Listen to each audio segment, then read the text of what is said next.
పని అన్ని పదవులన్నీ ఇవ్వాల్సిన గ్యారంటీలు ఇవ్వకుండా కార్యడేసి మాట్లాడడం కేసీఆర్ దాని గురించి ఏమంటారు? 420 హామీలు 6 గ్యారంటీలు అని చెప్పేసి రేవంత్ రెడ్డి గారు గద్దెనెక్కారు. అది రైట్. మనందరం చూసాం గతంలో కేసీఆర్ గారిని ఓడించి ఒక అబద్ధపు హామీలు పెట్టి 6 గ్యారంటీలతో ముందుకొచ్చి 420 ఆయన నెంబర్కి ఆయన పేరుకు తగ్గట్టు కూడా కరెక్ట్ పెట్టుకున్నాడు 420 హామీలు. ఆ 420 హామీలతో ముందుకు తీసుకొచ్చి ఈరోజు గద్దెనెక్కారు. మరి 6 గ్యారంటీలు ఏమైపోయినాయి? 2500 అమ్మ మీకు ఇస్తున్నారా? 2500 ఇస్తున్నారా? రీసెంట్గా పెళ్ళైన వాళ్ళకి నేను అడుగుతున్నాను, తులం బంగారు ఇస్తున్నాడా? 500 గ్యాస్ సిలిండర్లు ఇస్తున్నాడా? మహిళలకు విద్యార్థులకు స్కూటీలు ఇస్తున్నాడా? రైతు భరోసా వస్తుందా? రైతు రుణమాఫీ అయ్యిందా? ఇవన్నీ ముందర పెట్టుకొని ఫస్ట్ ఇవి చేయండి. ఇవి చేసిన తర్వాత ఇంకేదైనా మాట్లాడండి.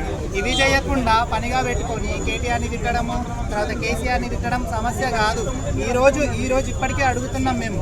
అంటే ఒక సామాన్యమైన మానవులుగా ఈరోజు మేము అడుగుతున్నాం. ప్రతి ఊరికి వెళ్ళినా ఎక్కడికి వెళ్ళినా కూడా మిమ్మల్ని తిట్టని మనిషి అంటూ లేడు, మిమ్మల్ని అసలు దుమ్మెత్తిపోయని మహిళ అంటూ లేదు.